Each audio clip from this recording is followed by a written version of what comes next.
Thank you so much for joining this session on enhancing the preparedness and resilience of communities before disasters strike, the case of Texas, Florida, and Puerto Rico. And we also thank you for your patience as we had to reschedule this event due to extreme weather events that our team was actually experiencing, making this even more relevant to have this discussion. And my name is Daniela Roll. I'm with EcoAdapt, and we are the ones hosting this virtual series. And now I will introduce Fernando, who will be moderating this event.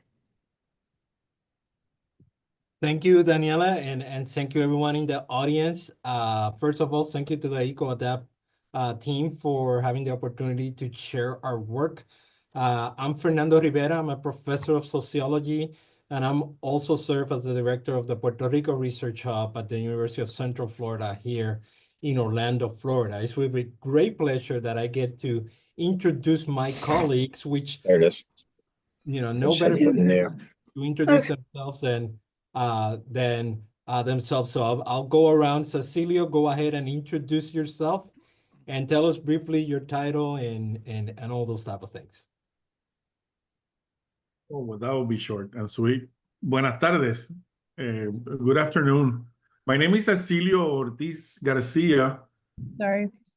I am a professor of public affairs and security studies at the University of Texas, Rio Grande Valley. Chair of the department for the last 3 years. My work, my work for the last 20 years has evolved around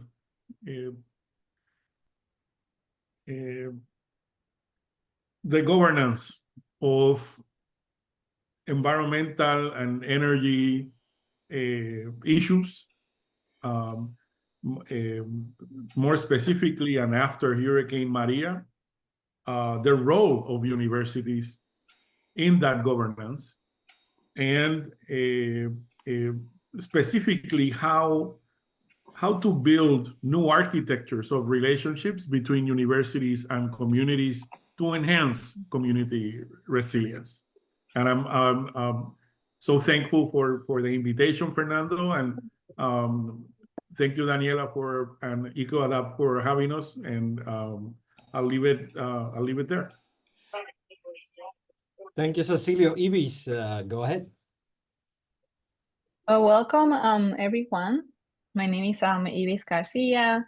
I'm originally from San Germán, Puerto Rico. I am now a Texan, so I am associate professor at Texas A&M. And although urban planners don't start as urban planners, that's what I have done for my master's and also my PhD. I think that my passion for urban planning is about working with communities.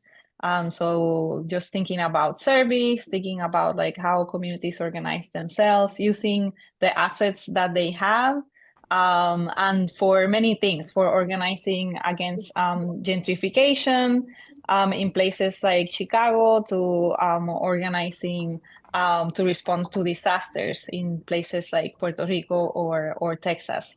Welcome, everyone, and I hope that we can learn from each other. Thank you, Ivis. José. Hello, everyone.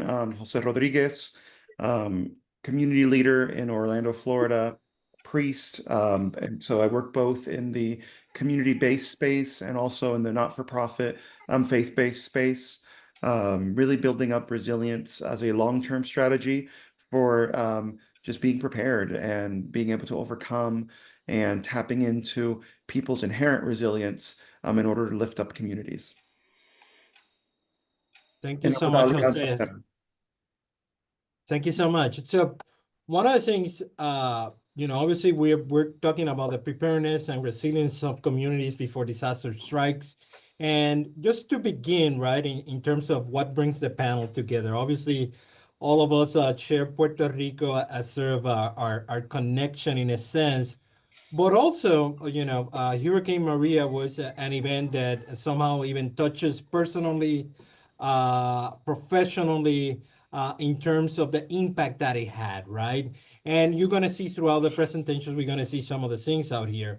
So let me tell you a little bit about what are we going to do today in terms of what is the structure of the events and all those type of things. One of the things we're going to have a Canvas whiteboard. And I think this is going to be dropped in your uh, chat feature here on Zoom. Basically, we're asking you to do two things out here in terms of that. So the first thing we want you to do is to share resources or tools that have been the most helpful when dealing with a extreme weather event. And then the second prompt, and we can throw the prompts also in the chat so people can revisit them as well, is describe how are your community stay informed about extreme weather warnings and updates and what resources you rely on for disaster information. So that's kind of like for the whiteboard, right? So we want to make it a little bit interactive so you can share some of those resources. And we're going to follow up also with some polling questions in between the different presentations that we have. And we're going to dedicate, sort of the next minutes or so, and people are trickling in out here in terms of that. And we're going to go into breakout rooms out here. And we're going to launch the first poll question that we have. And basically what we do, you're going to briefly be separated into different rooms. And what we want you to do out there is basically, you'll have about 3 or 5 people in your room. And basically just introduce yourself, your background, and why you were motivated to sign up for this section. And again, we'll have you... we'll have also, we'll launch the poll response out there in terms of that, which is here. If you can take it out here, and it says, which natural disaster or extreme weather events have the biggest impact of your community out here? So make sure to fill that out in terms of that, and we'll go back in terms of, the responses and make it a little bit more interactive. I know it's usually with Zoom presentations is always a challenge. We have about 105 people that I see are participating right now. So very exciting to have a big crowd out here. So with that, you're going to be assigned to a small group. And after 10 minutes or so, you're going to be reassigned. And we're going to, sort of discuss sort of the results of the poll. And then we'll start with our presentations, which will be about 15 minutes or so. After 15 minutes, the presentations are done. There's going to be some time allowed for question and answers, and we'll do that for the next two presenters. And then at the end, we'll go ahead and have a more general question and answer with the whole members of the audience. So with that, I'll leave it up to the team to separate us into different small groups. And after that, we'll reconvene here in the center and start the presentations. Let's have Cecilio, would you go ahead and start setting up for your presentation? Sure. Let me see if I can get that and go right here and go right here. And don't be fooled by the fancy animation. I usually don't use PowerPoint, but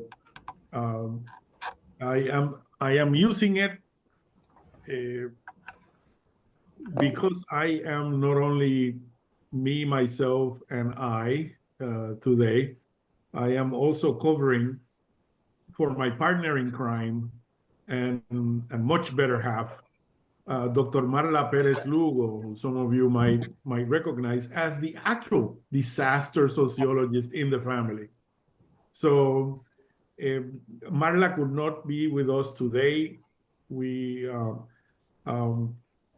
My mother-in-law is going through a hard time right now, and we had to divide, and she's been taking care of her. Hopefully everything will go back to normal soon. But I don't want to take too much of your time here. We just want to make a few comments that I hope will elicit conversation and even more questions from you. So let me see. Okay, and the first thing that I wanted to bring to you is actually this picture. Is a remote picture of what you can probably see. It's part of our energy infrastructure, and it denotes, the presence of a heavy presence of fossil fuels.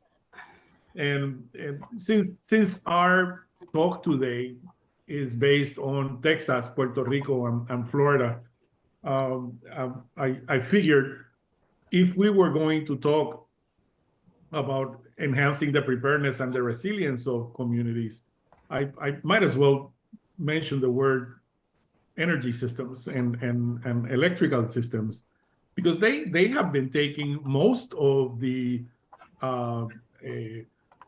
attention of what communities in Florida, Texas, and Puerto Rico have been concentrating on in pre and post disaster environments. So not only are we recognizing the importance and the connection between these critical infrastructures and community resilience after disaster, we're having to deal with them before extreme events touch us. For example, in Puerto Rico, the Puerto Rico Electric Power Authority was already bankrupt way before Hurricane Maria impacted the electric system of the island. More recently in Texas during Winter Storm Uri, and that extreme event that brought in some under some estimates up to 700 deaths related to the lack of electric service. That ERCOT system has been dealing with issues that go from fiscal and corruption issues related to Enron to more recent issues with the mix of fossil fuel and renewable energy in the state. The same with Florida in relationship to these events. So I think this picture, as it shows the transboundary nature of these systems, ecological systems, as you can see the necessity to locate these land uses near shore for the availability of water and the sensitivity of these ecosystems.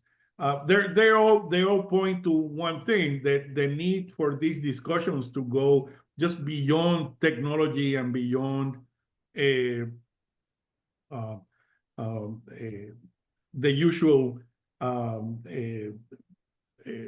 scientific technological discussions to even more ecological and socio-ecological discussions that intentionally bring issues of climate justice, energy justice, and energy security or insecurity to the discussion. So these landscapes are changing, and those boundaries, what Boeing calls a transboundary crisis, is the name of the game. So what we're seeing is an incapacity of agencies and non-governmental organizations who are, they're responsible to effectively take care of these transboundary issues. Their incapacity to do so, and in a sense, it's a function of that incapacity rests on the fact that there's an increased uncertainty, an increasingly changing population, diversity of needs, of circumstances, more recently, we've given more importance to diversity of imaginaries, how communities imagine their future, a more just and sustainable future. So what are we doing to prepare for these changes in our landscapes? What are we doing to prepare for these transboundary crises that will continue to become more and more a part of our landscapes? And little did I know that when I moved 4 years ago from Puerto Rico after having lived through Hurricane Maria in Puerto Rico, I was going to be confronting issues of immigration, issues of poverty, and I was going to confront them in a U.S.-Mexico border context. And little did I know that a tornado that almost never touches in our region just threw us out in terms of uncertainty and destroyed the community of Laguna Heights, which is considered what some call a colonia, which is it's a really euphemistic name, and you'll see it in a little bit in my presentation, but these are communities that in many ways resemble the communities in the mountainous regions of Puerto Rico that we were working while at the University of Puerto Rico with over there. So these things, these changes, these transboundary crises are also happening in a context of heavy doses of coloniality. So whether you're in Puerto Rico, which is one of the last colonies in the world, or you're in the U.S.-Mexico border, or you are in the Haitian community in Florida, and so what we're seeing repeat itself is these areas of heavy extractiveness, heavy of power asymmetries.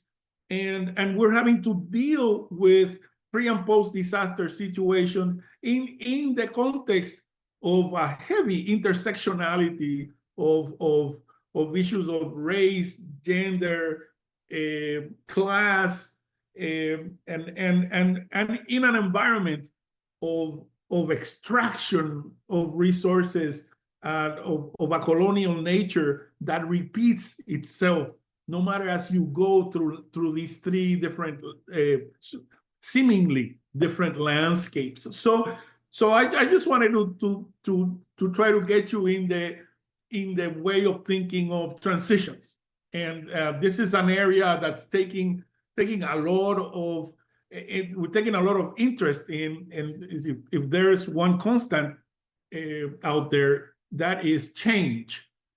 And change is a condition of constant transition. And these processes of transition, we're looking at them. How do we manage those? How do we go, for example, from considering these problems just complex problems to actually wicked problems?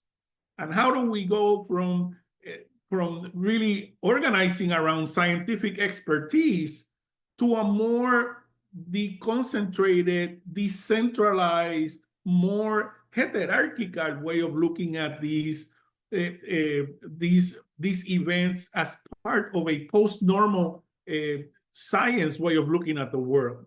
And how do we move from the transactional nature of strategic partnerships to more human and relationship based architectures, such as participatory convergence as a way of looking to the future? So what we're coming into is figuring the need for a new architecture of relationships to govern our uncertainty. And that's by the way, the best definition I have for resilience is your ability to govern your uncertainty.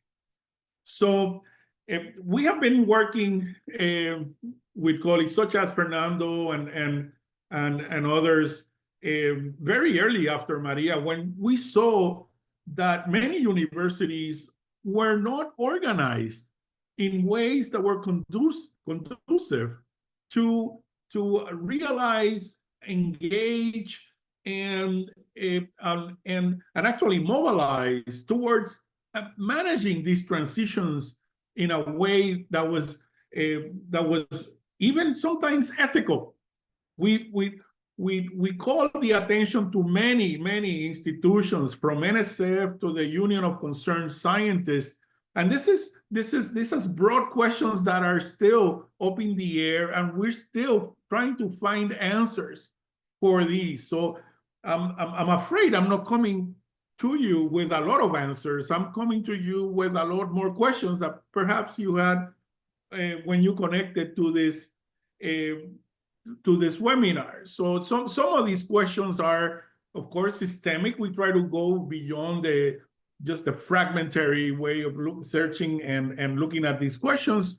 How can we be more intentional in stressing that, you know, this is not just a STEM type of field and questions, but we also need to innovate in terms of governance, in terms of transitions and transformations. How do we reimagine these futures as just and sustainable?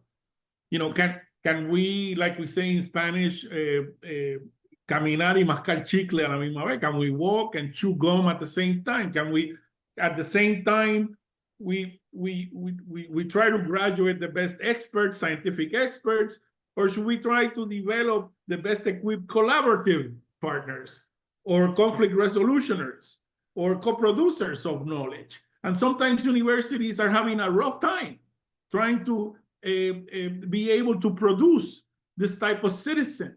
And can we look inward, you know, to transform ourselves as public organizations, as universities, and at the same time try to better understand the issues that are impacting our communities, trying to move away from the well-known ivory tower.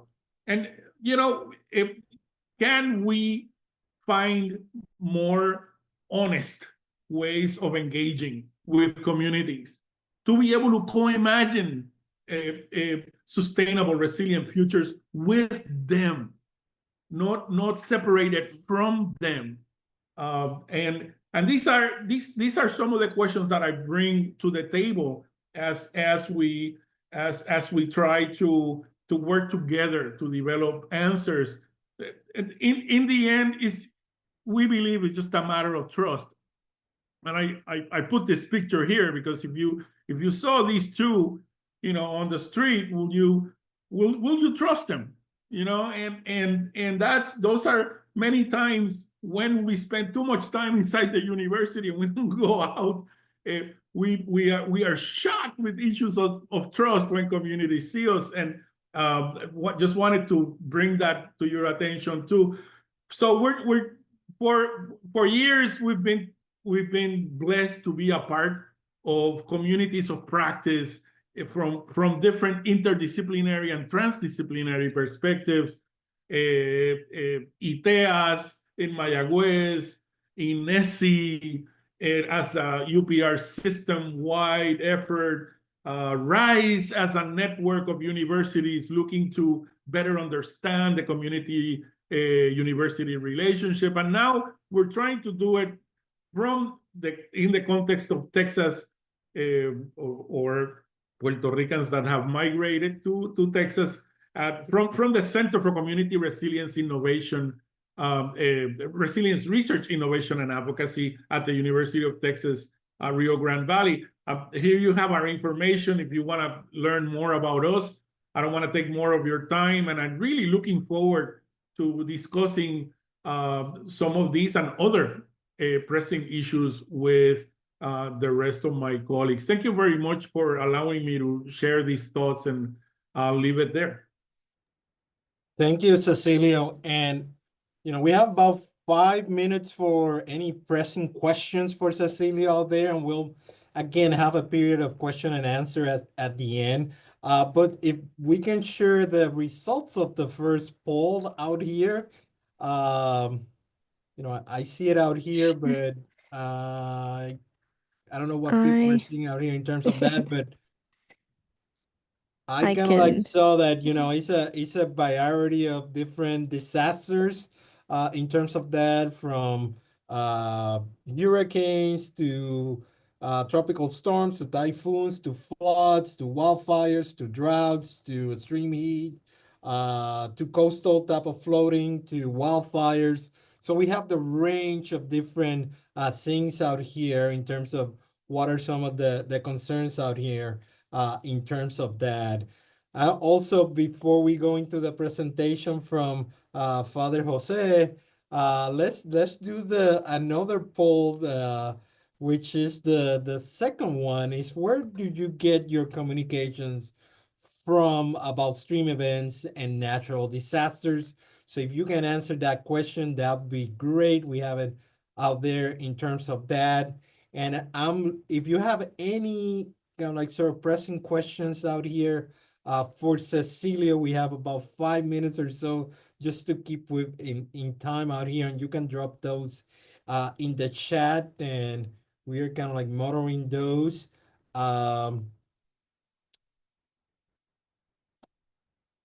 Yes. So yeah, we're trying to figure out the responses out here in terms of that. All right, so we are at 3:36. So while we do this, while you answer sort of the poll questions, uh, we'll go ahead and Father Jose, start getting ready for your presentation.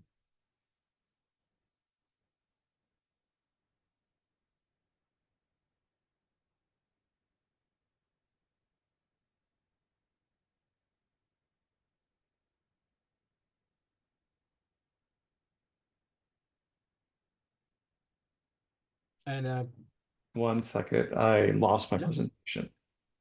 perfect.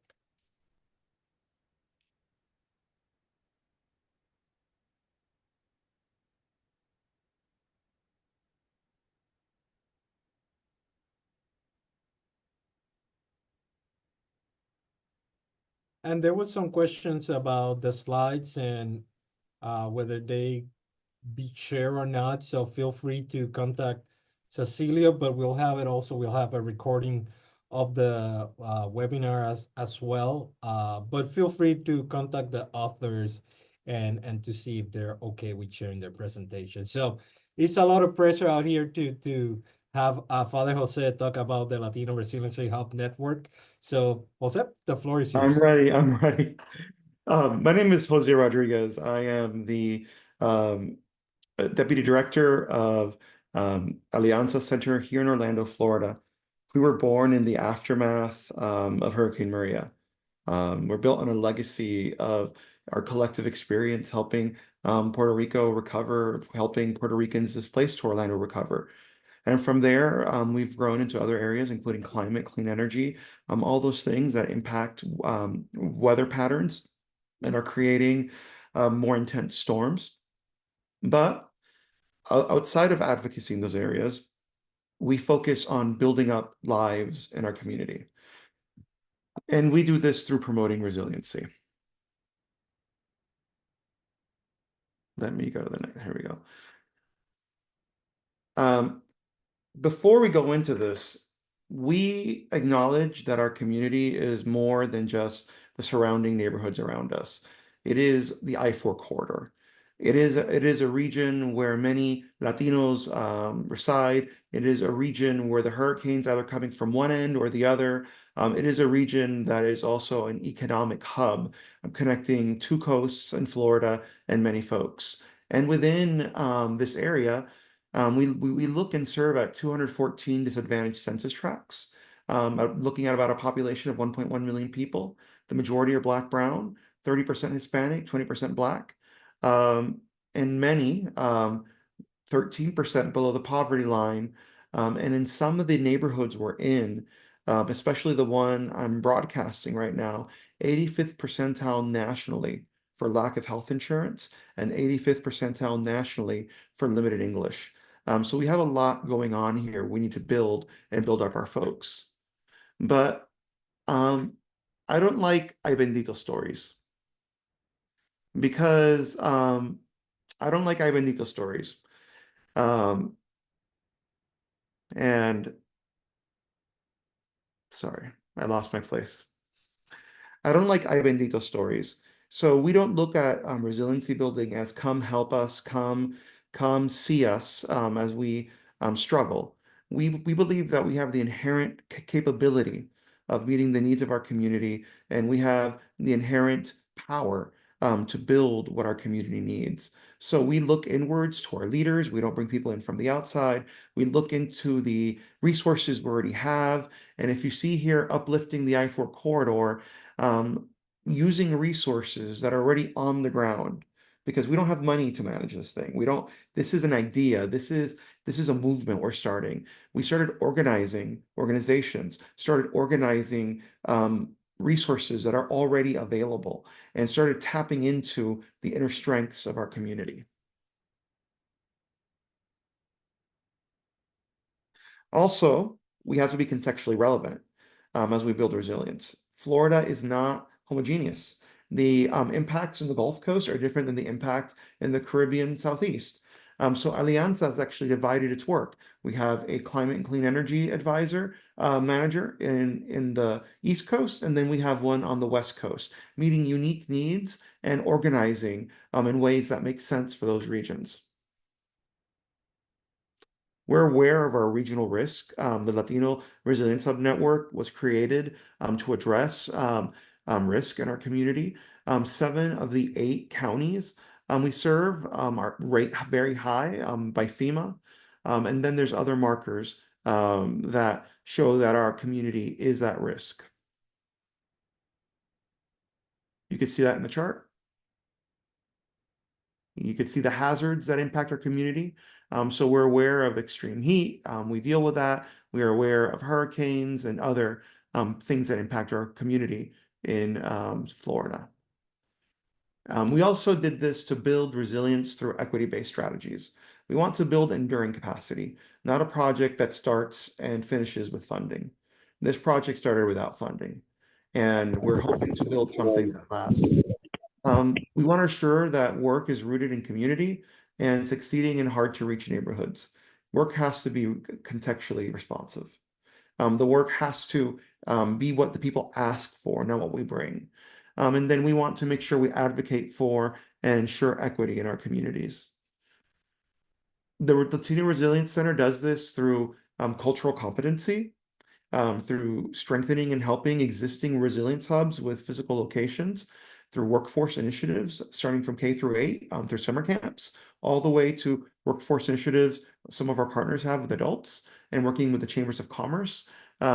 We do believe in expanding durable and genuine partnerships. We do. I mean, we don't have money right now for the network per se. We're self-funding this, but we are looking for funding opportunities, not only for ourselves but for our partners for mutual development. We want to be able to expand capacity and report, measure and report, organize and convene our collaborators. We have had one physical convening last year and multiple virtual ones. And the other thing is work with local governments to align resilience plans, because we can't have people going in different directions. And we might be able to get the government to move in ours. We pool resources, we share expertise. We believe in stronger advocacy, we're grassroots operation. We believe in civic engagement. So as we move through these areas, we encourage civic engagement and voting, and people to talk to their elected officials, show up to county commission meetings, share their voice. Our collaborators are 50 broad, diverse community-based organizations, universities, faith-based groups, local not-for-profits, small and large, on both sides of the coast, some government agencies. So between about 50 multi-sector collaborators in the Resilience Hub Network, we also have official relationships with 40 government partners. You can see our sectors, 48 collaborators, 50 government partners. And if you want any more information, there's our flashcard. Again, I'm José Rodriguez, Deputy Director with Alianza Center. Jose, thank you so much. Again, if you have any questions, we have a little bit of time dedicated for questions specifically to Father Jose and sort of the his presentation out here, but we'll go back as well at the end if we have more questions out here. So while we talk, sorry we cannot sort of give you the results of the poll question out here. Some technical difficulties, but kind of like looking into that, there's a variety of sources out here for governmental entities, from NOAA to fire rescue to local EMS, emergency management offices, to social media, to local news alerts. So there's a wide variety of places where people get the information out here. I think Sarah has her hand raised up, so I'm gonna let you ask your question. Yes, this is for Father Rodriguez. So I work in local government, and I'm curious for you, actually for both of you, Father Rodriguez and Dr. Ortiz-Garcia, what is the biggest challenge that you folks face in working with local governments? For me, working with local governments is people not hearing and seeing the needs of the people. What really hurt us in Orlando after Hurricane Milton was local government coming out, having that press conference and saying, everything is great, we did well, we dodged one. But that didn't respond to the needs of some of our inner city neighborhoods where everything is not okay. So I understand that it is government's job to help the people and then celebrate. What elected official wouldn't want to celebrate a successful disaster preparedness? But they seem to kind of close the shop and say all is well when all is not well. We've been very lucky in being able to build relationships with our local government officials. We work with both public servants and the local elected officials, the commissioners, people closest, the electeds closest to the people.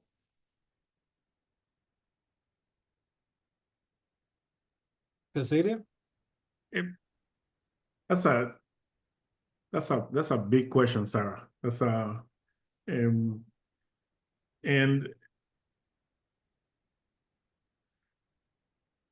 I think the biggest obstacle I have found, and it's many times not of any personal making. It's unfortunately structural, is lack of humility.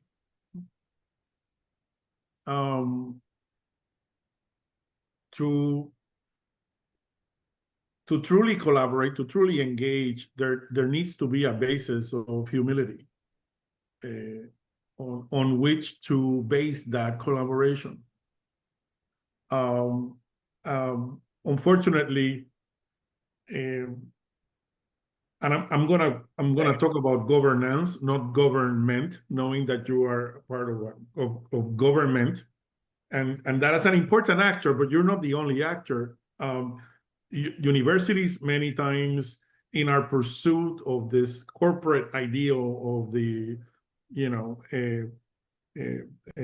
the corporate image of the university, sometimes we have sinned of a lack of humility when we engage, and perhaps on the basis of the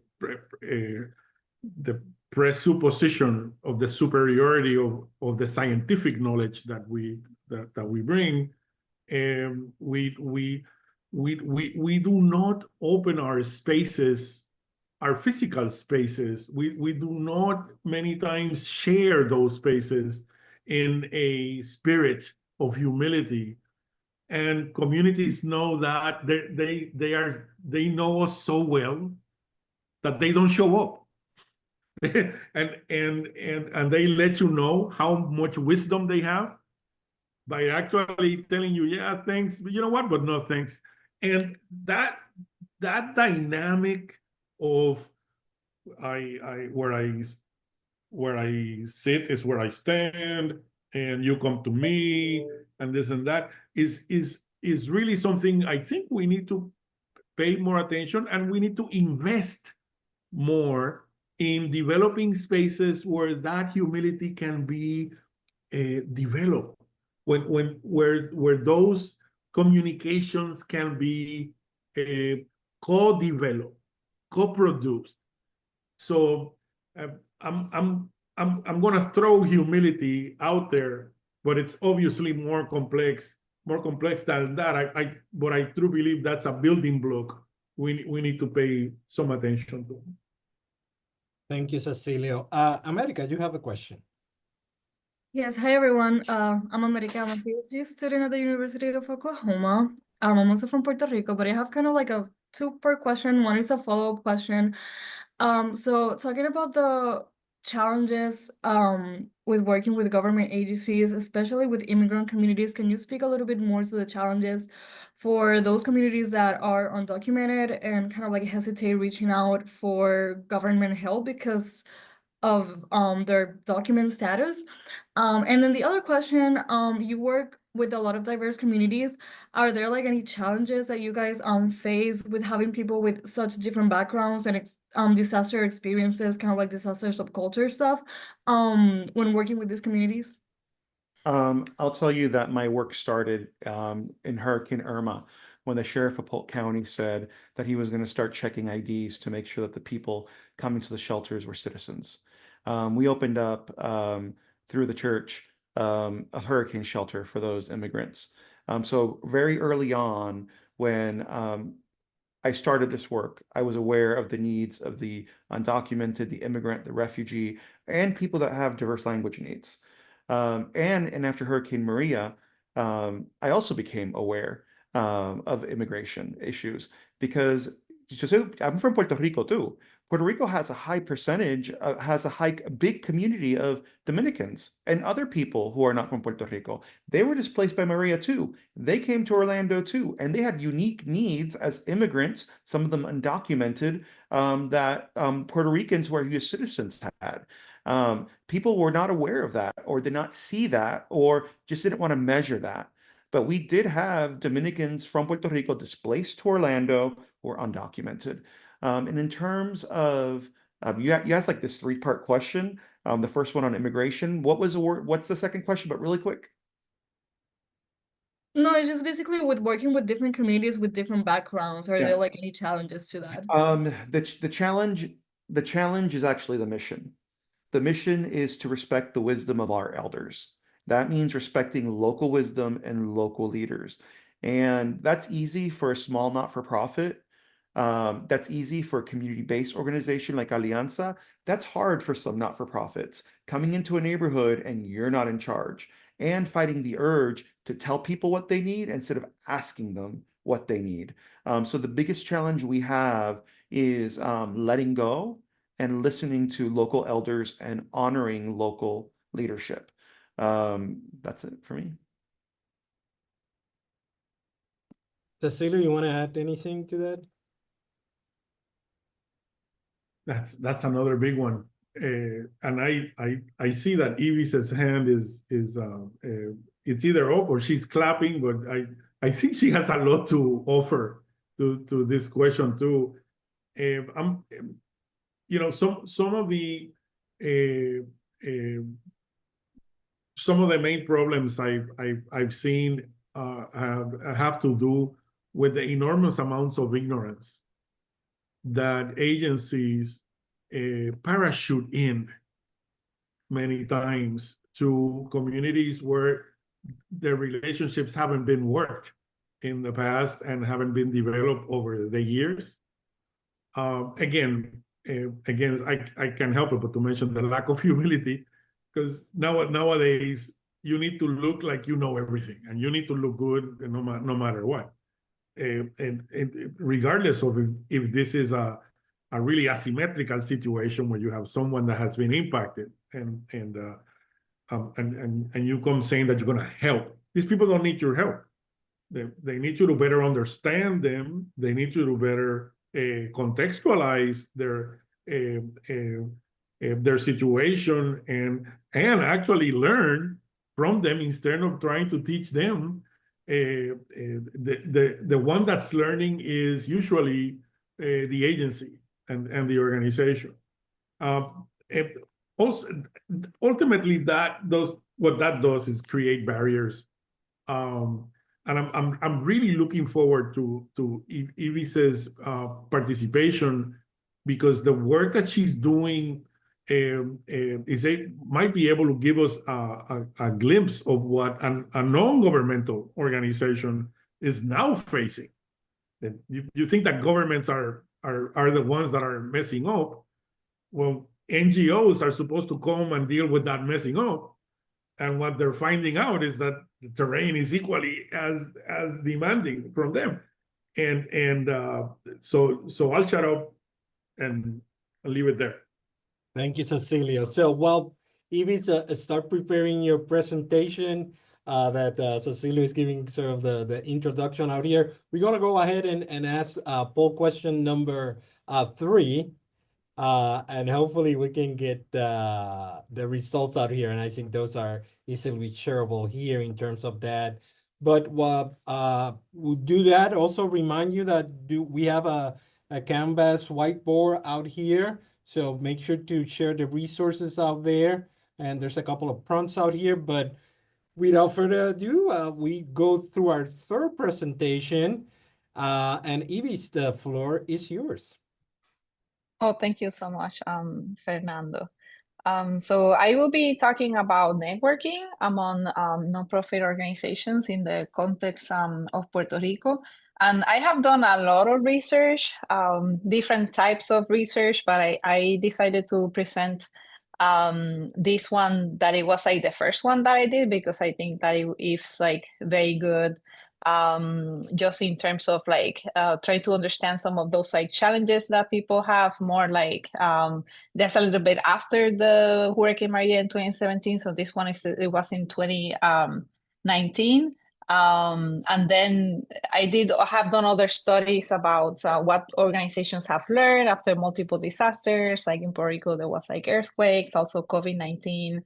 But this one is like more kind of like a bird's eye view of these organizations. And I first started to be connected to different nonprofits in Puerto Rico, most from my diaspora kinds of connections. And by diaspora, I mean like specifically, I did my PhD in Chicago, and there's like an organization in the Puerto Rican community in Chicago that has like sister cities and connections with governments and also with nonprofits.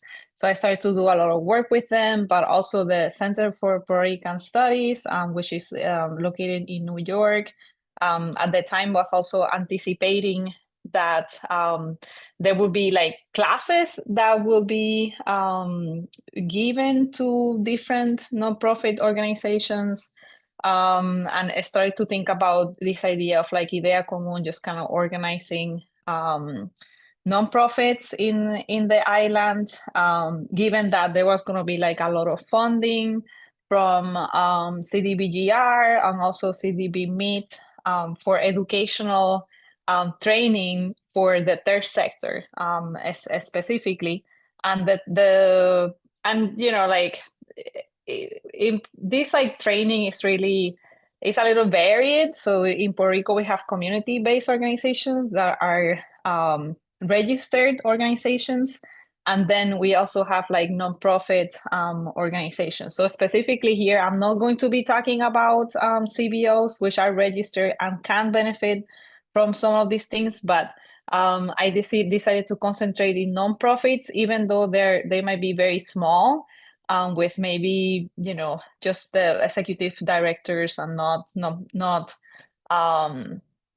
with employees perhaps, but the idea is that they could get some funding to be able to, I guess, again, just like address issues in the community.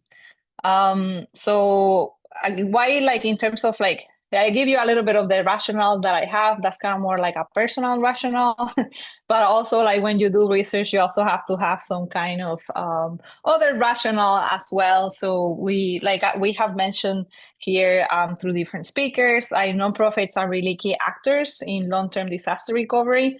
And we can go back to Quarantelli in 1983 that he was talking about this. However, like if we look at the whole just like how we have looked at the emergency and response, it really has concentrated on governments and the studies on the third sector. Now they're like taking off, and now we recognize that they're very important in recovery.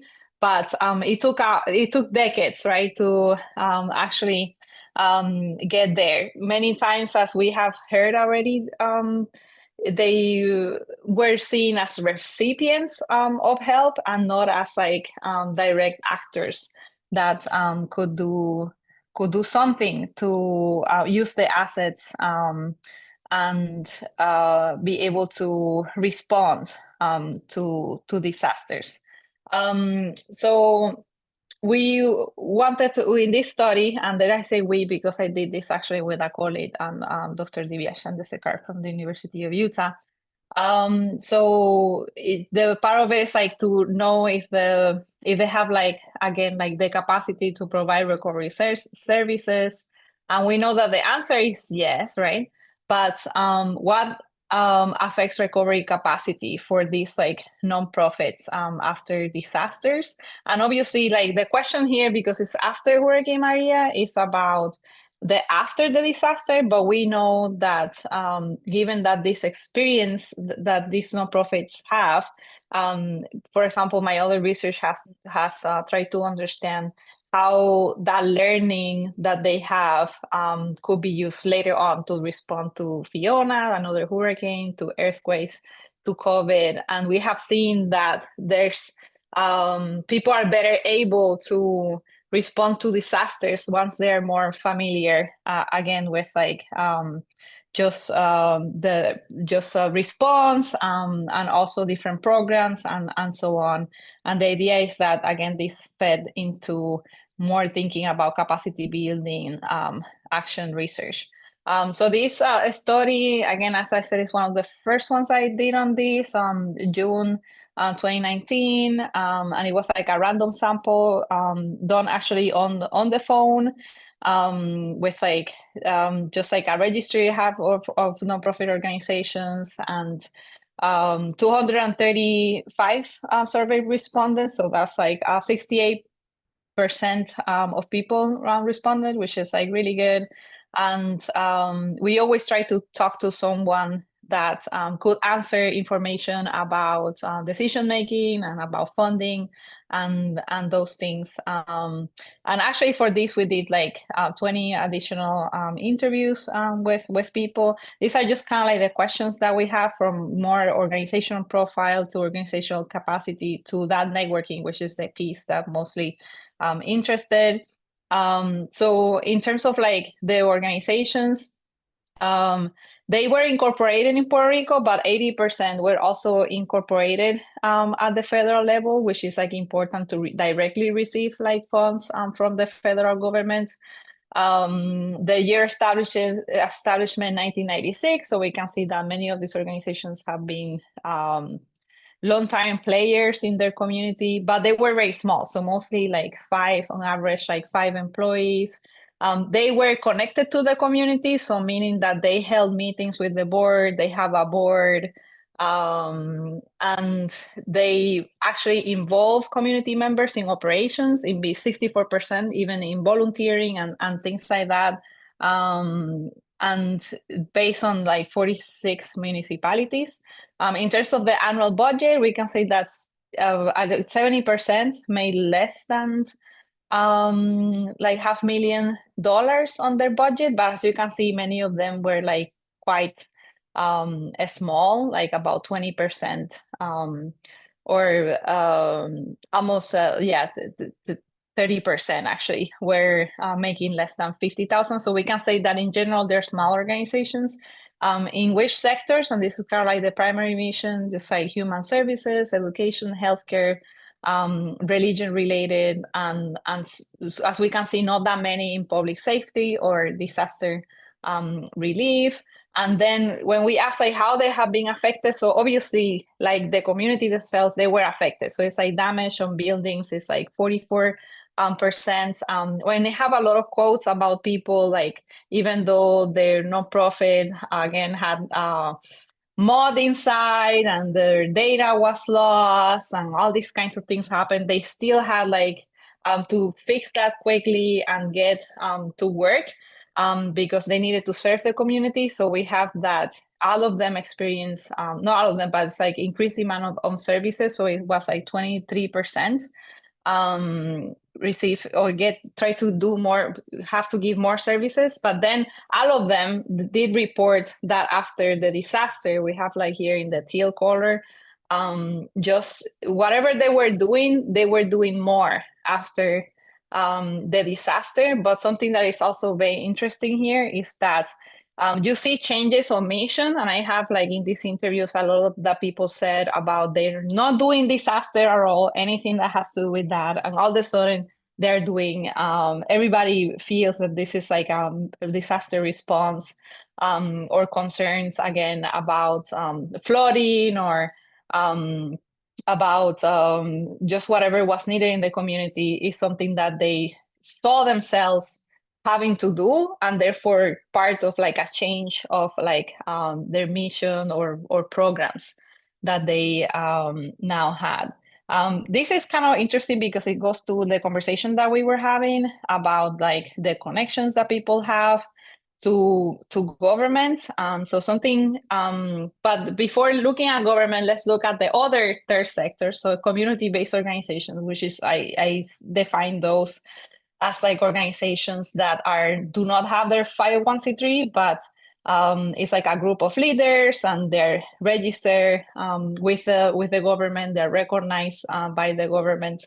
So there's more interaction with them after the disaster, and the same thing with nonprofits. And if you can see, it's like a big change. There's like nonprofits are connected to CBOs, they're connected to other nonprofits, but we see like a decrease in government after the disaster.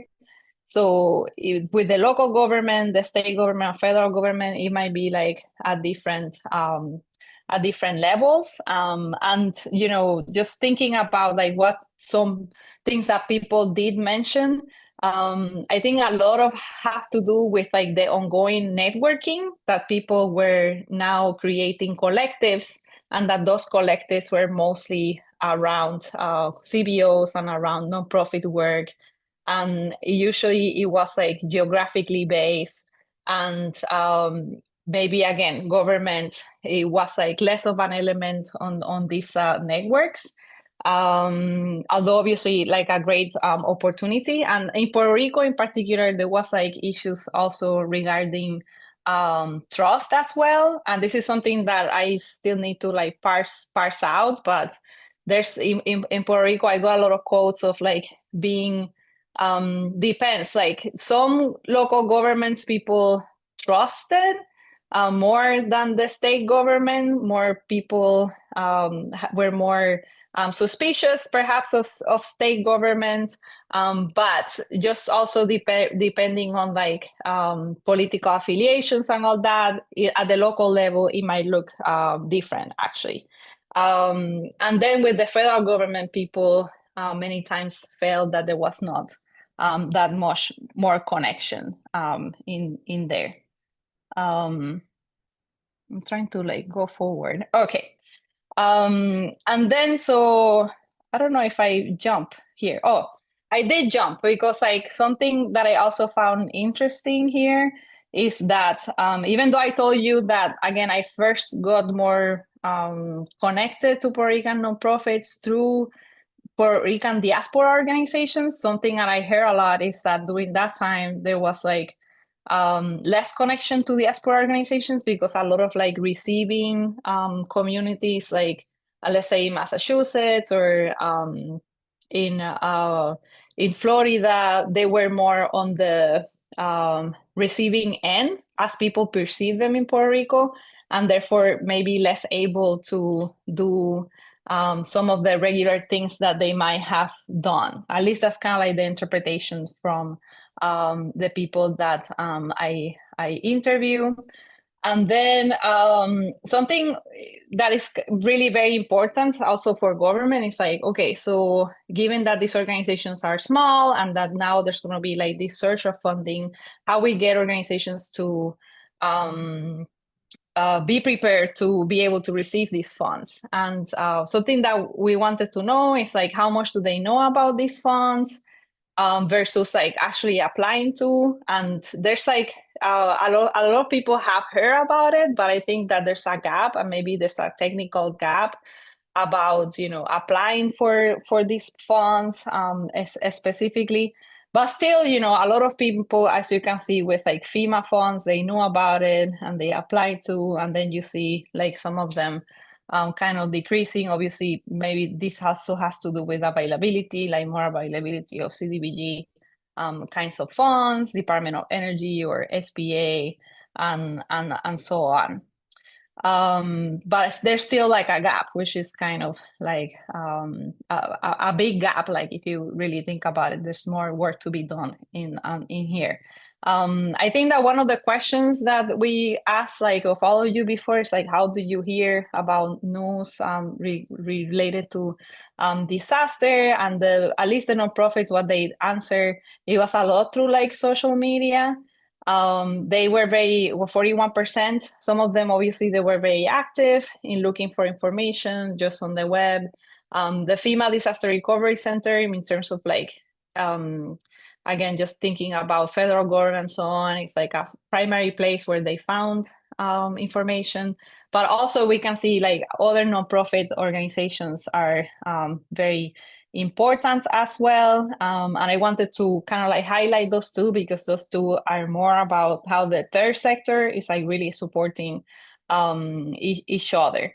And then what do people need more? Was obviously information, but also like technical assistance, particularly for doing either projects, but also like proposals, training in terms of like recovery issues, more social networking, access to data.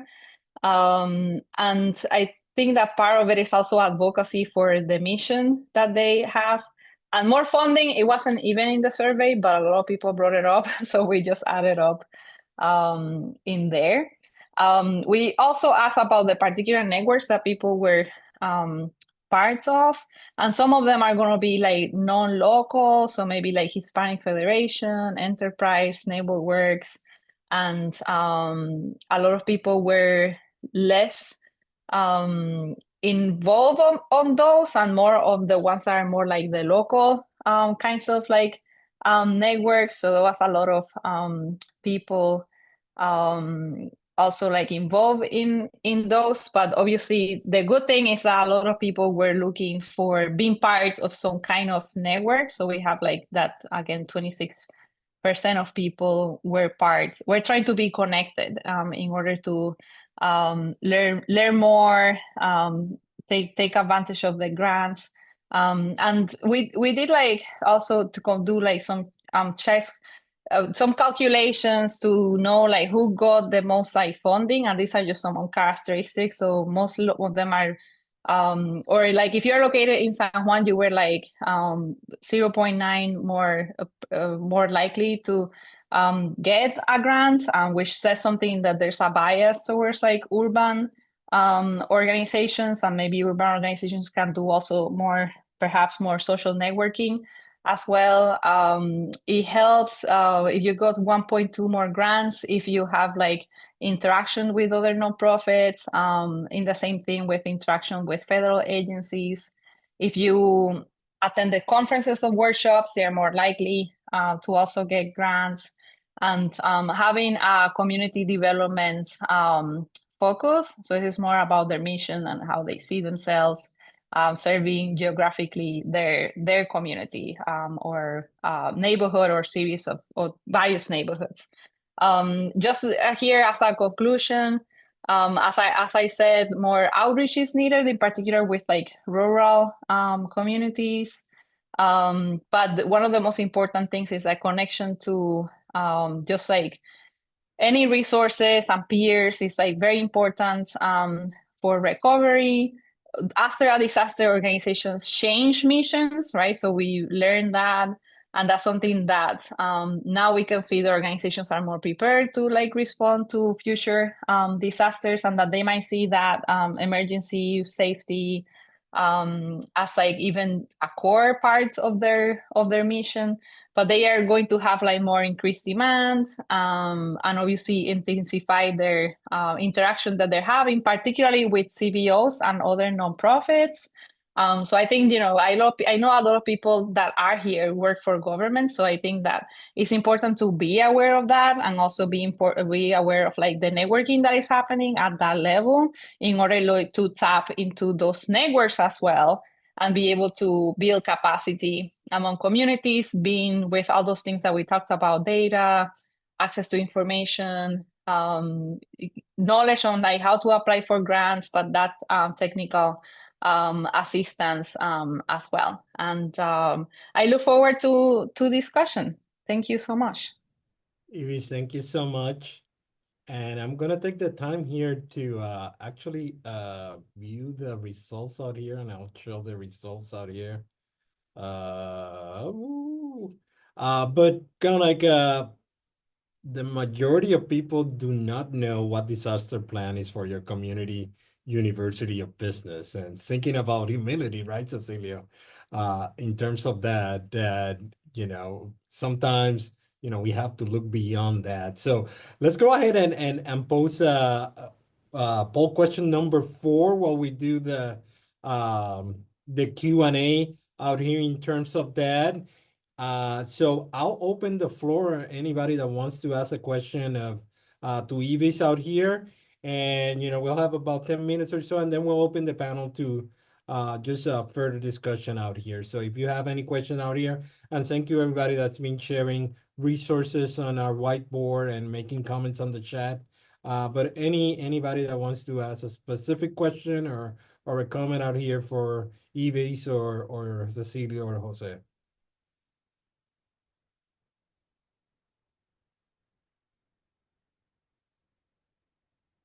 And if you're just joining us, you can also put your questions on the chat if you don't want to raise your hand and be on camera as well. All right, so one of the things, right? And I'll guess I'll ask the question, right? I'll take the privilege of being the moderator out here. So we identify a lot of the issues out here. And one of the things, you know, especially for nonprofits and different community groups, you know, how do we build capacity? What will be the best approach? And perhaps anybody out there from the public as well, you know, what are being some successful sort of exercises in not only adapting, but also building that capacity that can provide those tools for adaptation, right? And I think in a lot of our communities, that's where we struggle for sometimes, right? When we have, like Ivis was mentioning, you know, nonprofit organizations that might be a 1 or 2 person type of shop, that they might not have sort of a grant writer or a grant administrator of federal funds, or, you know, a social media person and all those sort of things. So any insights into that to our panelists in terms of how do we build that capacity, and to the rest of the people as well, you know, in terms of you know, some successful experiences out there.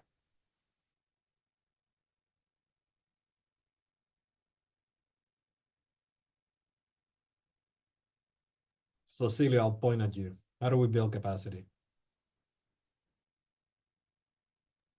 You're pointing at me? Okay.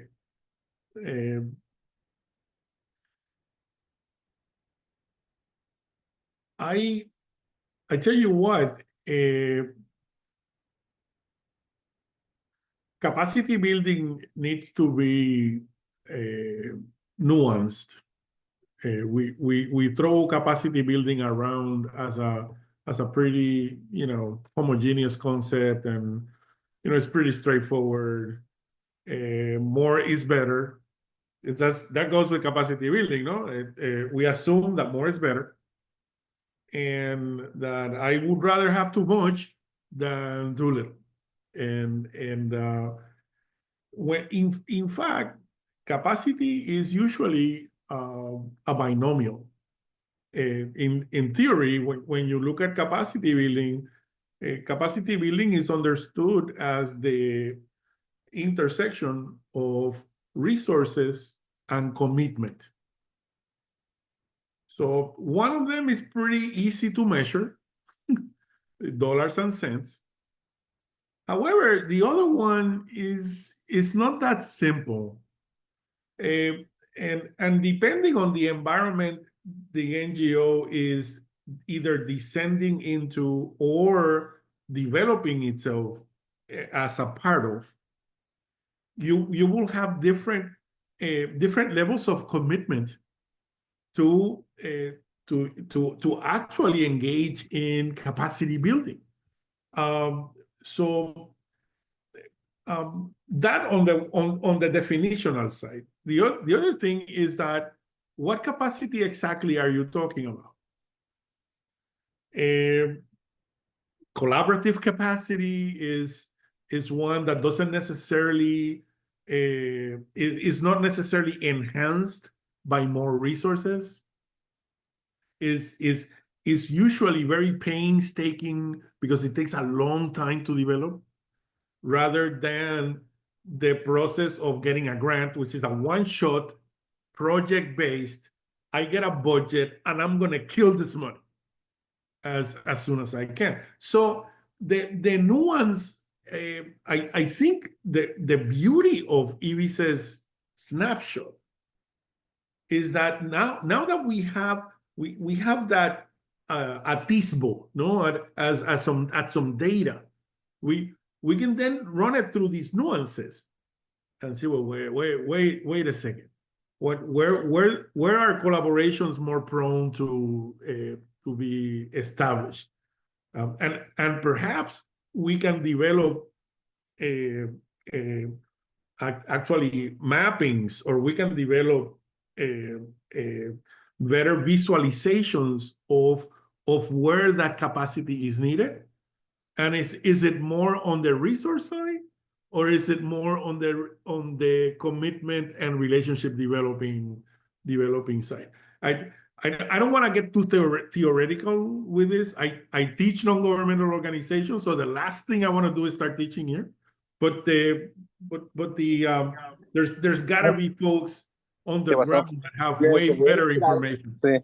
Pero no ponga Lucía. I'm right now like part of it's like a capacity building that is funded through the CDBG-DR in Puerto Rico, and a nonprofit Fundación Comunitaria has like the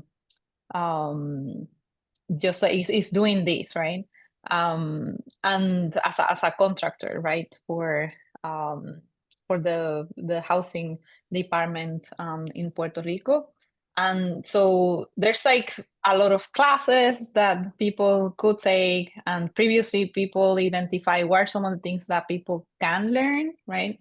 And those things are very varied. So it could be something like, we were talking about cultural competency.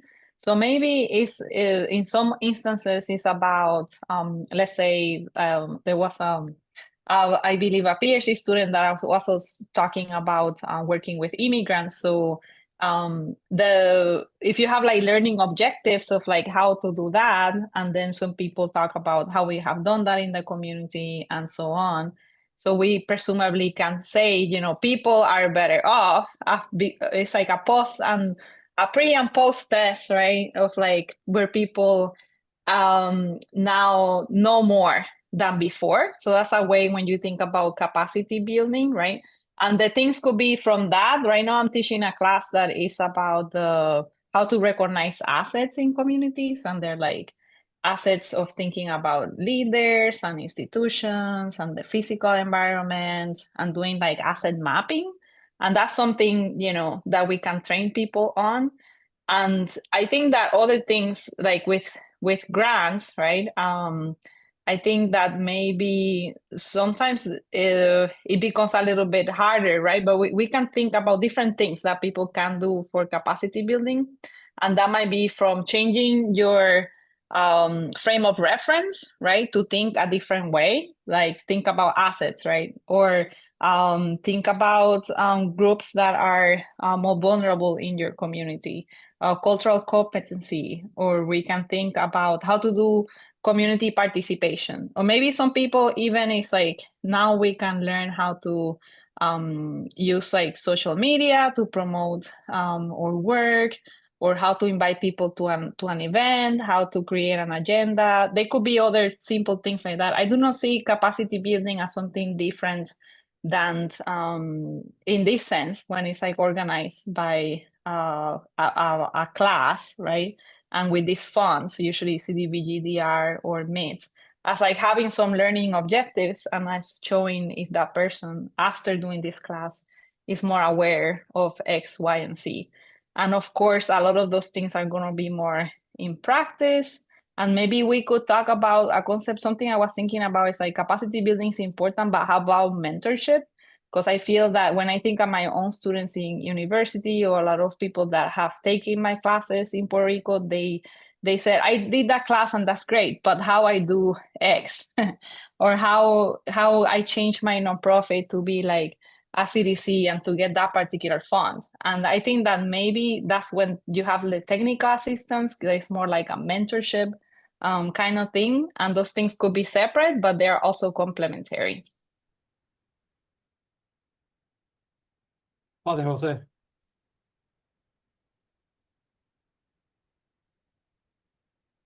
Are you there? I lost connection for a little bit. Just No. jump back in.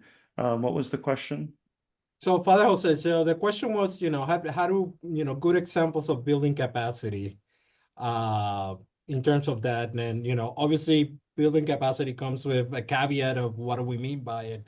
As Cecilio was suggesting out here, it could mean different things to different people. But in your case, right, in terms of, how do you build a capacity? But also I wanted to ask, how are you able to build this network, that it encompasses so many people and all sort of stuff that in a sense is sort of putting those building blocks in terms of preparedness for kind of like this is extreme weather events? The network was built with phone calls.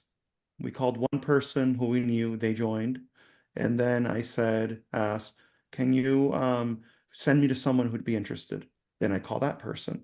And then I would tell that person, I would basically, we built it organically by going through people that chained up. Instead of identifying which organizations we wanted, we just followed the path of the ecosystem of our successful partners. So we branched out through the systems that our partners are in about 2 or 3 different directions. And we ended up coming with a group that was excited to know each other, excited to work together, and really came together strong. Now, for building capacity, one of the things we don't do is strengthening existing capacity. And we are trying to build new capacity on top of a rocky foundation. Many of our organizations are running on fumes. And then they get these huge grants to build capacity, but the grants are for future work, are not to strengthen previous work. For example, at the church I'm in, that does a lot of human services work. My building is falling. My building is literally falling apart. And if that building falls apart, I don't have a venue anymore. But the money we get to build capacity will never be allowed to fix the building. So that's like a physical example. But we have Hurricane Maria people. I think Linda's on the I saw Linda on the call. Linda is an example of someone who jumps from disaster to disaster without stopping. A good capacity building would be acknowledge what she has and give her enough money so she can hire a full-time staff to support her and then build up from there. None of us get exactly what we need to strengthen our operations. We just get what someone's going to give us to meet their goals and their outcomes. No one ever says, here's money, no questions asked. The money that's given, the resources that's given, always has a direction. The money's already been sent. That's why the Latino Resilience Hub, we built it based on the direction that our partners were heading. And we followed it down all the way to the East Coast, all the West Coast, and then we went around and did that in all the different sectors. Thank you, Father Jose. And, so Linda has an organization called Boricuas de Corazón, and being instrumental, especially with Milton, that's still affecting a lot of people out there, sort of with the election and everything, kind of like lost in the shuffle out here. But very insightful comments in terms of, the issue of, building relationship way before the disaster ever happens out here. And how do we promote that capacity that is needed before, really attending to another disaster when it happens in the community. And, let's see, if anybody else from the crowd has any questions that you can put on the chat out there in terms of that and some of the resources. I'm going to be looking around for the resources out there that we have, and we're going to share them as well in terms of that. Obviously, one of the issues with this series out here is to talk about extreme weather events, right? And, in terms of, how do we really prepare and build that capacity in what it seems is like a new reality. So any efforts into that, right? And what we just saw from kind of like one of our initial polling questions, it seems like every single weather event is been affecting communities throughout, right? And I think for a long time we had kind of like this idea that we need to prepare for one type of weather event, right? And now we have all these extreme weather events, even kind of like in the context of Florida, it's not necessarily hurricanes. It could be kind of like an afternoon thunderstorm that all of a sudden packs 12 inches of rain in an afternoon. No, and the system is sort of not designed to that. So how do you account for that? Any experiences and, some of your work and how can communities prepare a little bit better for these extreme weather events?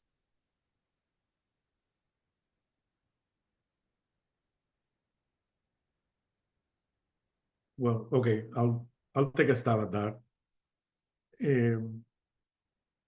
Being a member of an academic community, it's also a community. We're talking about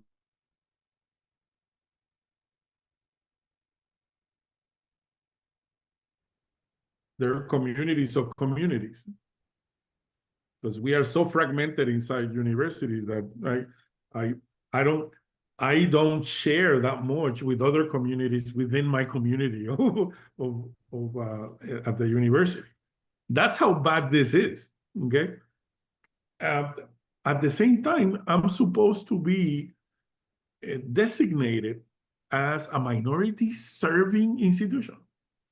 So because of either the demographics of where I'm at, or because of being counting, my enrollment being of a certain type, whatever it is the federal designation is, I'm either an HBCU or an HSI or a Native American or Pacific Islander institution. So what that means is that I am a vital part of the local ecosystem of knowledge in that place. And I saw a comment in the chat about how about mitigation? So some of the houses that I showed a picture of a house in a colonia totally destroyed by a tornado. Well, this mobile home was already falling apart before the tornado. And you know what? Who has that data already? You know who has been canvassing the community already? You know who has been developing relationships and has actually collected data on that on that community? The university. But the university itself doesn't even know what it has. Sometimes the university president doesn't even know what the president has. Trust me, I know. I went through that. And how are you going to mitigate if your main repository of knowledge is not being widely and effectively interconnected into the fabric of that community?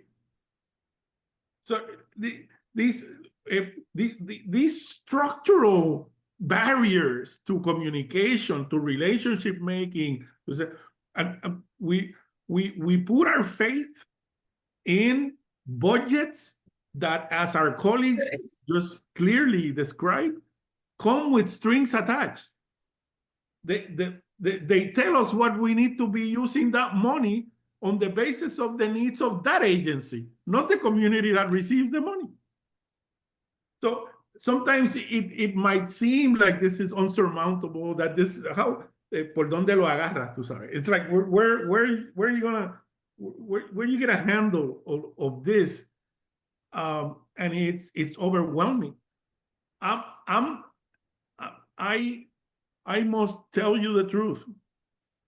After 30 years in academia, I am losing the trust in my community to be able to humbly engage and to be a servant, a public servant.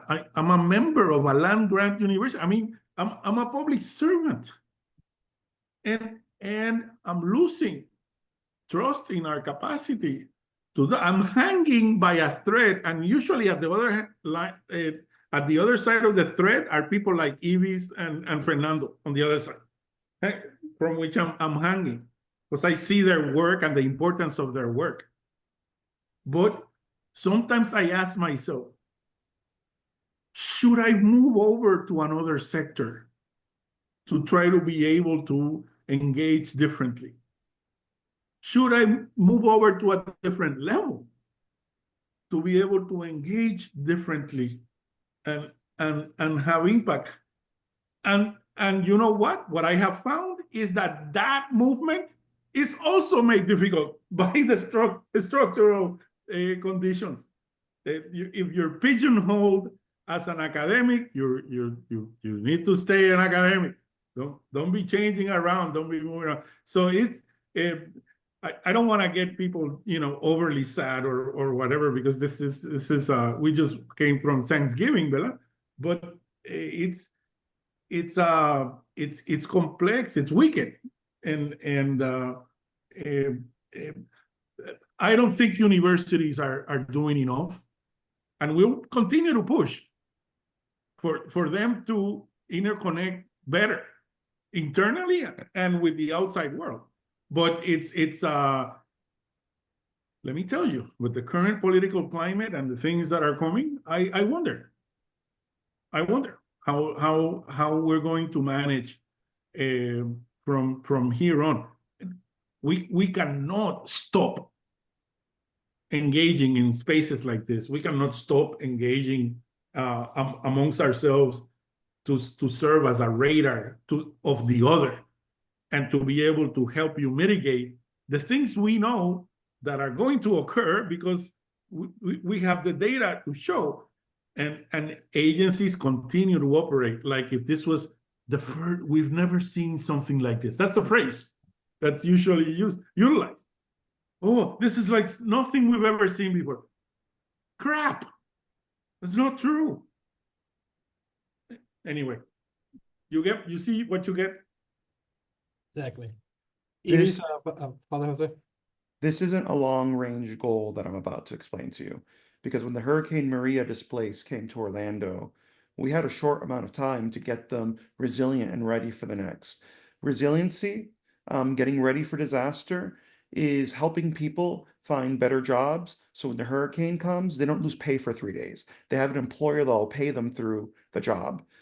Resiliency looks like ESOL classes, so people can compete for better jobs.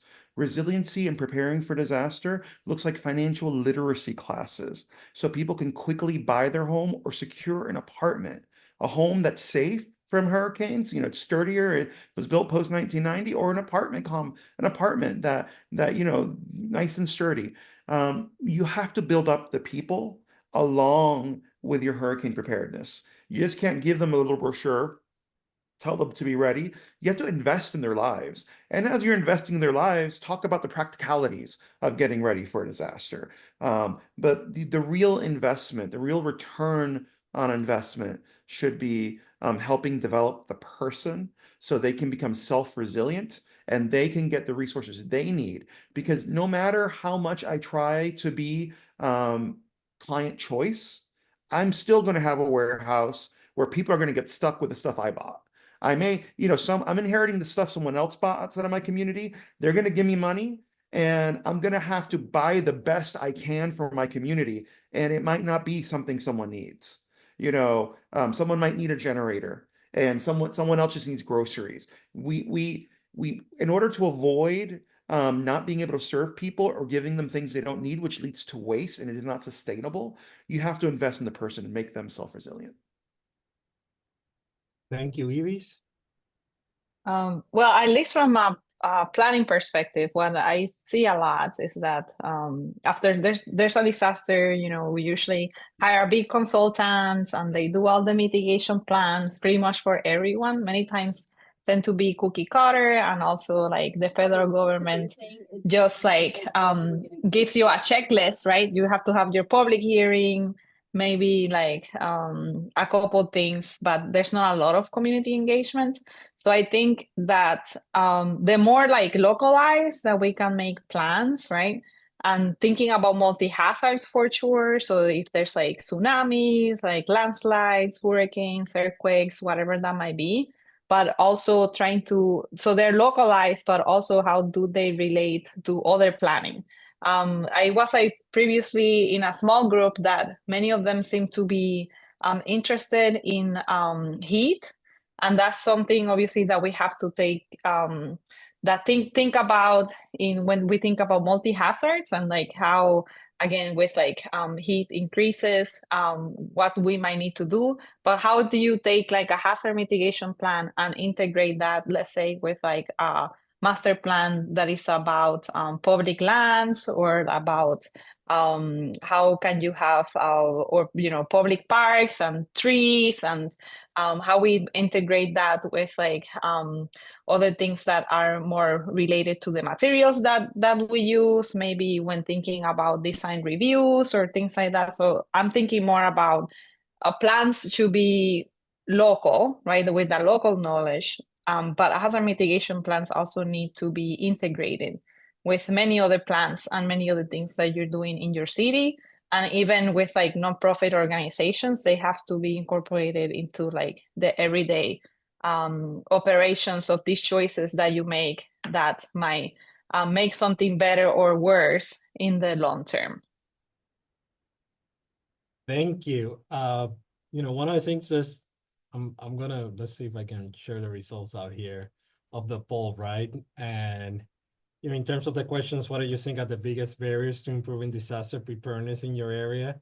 54% lack of funding or resources, political institutional barriers, low community awareness of engagement, about 48%, inequality or access issues, about 52%, and coordination challenges between organizations and agency, 48%.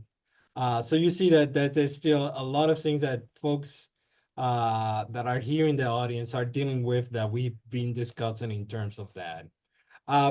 You know what, one of the kind of like last questions out here before we wrap up is sort of, you know, what are some of the biggest takeaways that you have had from conversations with your local communities as it relates to preparedness and the issues we've talked about? What are kind of like some of the big takeaways from your conversations with local communities? The big takeaway that I've seen on my end is an acknowledgement that Orlando is a receiving city. So we saw with Maria, Orlando had been hit by Irma and impacted. And then Maria comes across the island of Puerto Rico, and a huge number of people move to Orlando. We've seen we've seen this time and time again where the disaster response comes into place where the disaster happened, but there's no disaster response in the place where people were displaced to. And that puts a strain on local families, that puts a strain on the local infrastructure, not because the folks are a burden, but because we're not giving displaced people the same access to resources as the people who stay at the disaster site. Thank you, Cecilio. Ivis? Dale tu, Vivi.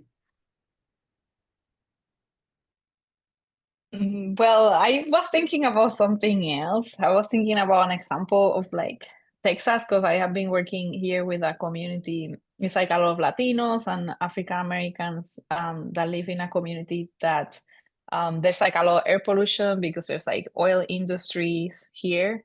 And obviously we could talk about resiliency more for like the environmental justice perspective, the equity perspective, but a lot of people there, they don't verbalize, they don't use that language. They really talk about other things. They talk about like we don't have like access to job, or communities get flooded, or communities have like this much like, or water is contaminated, or we have like this much pollution, and so on. So I was really thinking about, obviously, when working with communities of color in particular, this is an environmental justice issue, right? That we can think about all the things that are important, and part of that is like obviously the environment and the risks that exists, whether from natural or like man-made disasters, but how this is also like an equity issue, right? So all these things are really interconnected, and how important is to not give up on communities. And I say that because like a lot of people that I have been working in this place for Arthur, they feel that that they need to leave, right? Because they feel that a little bit of like not hope.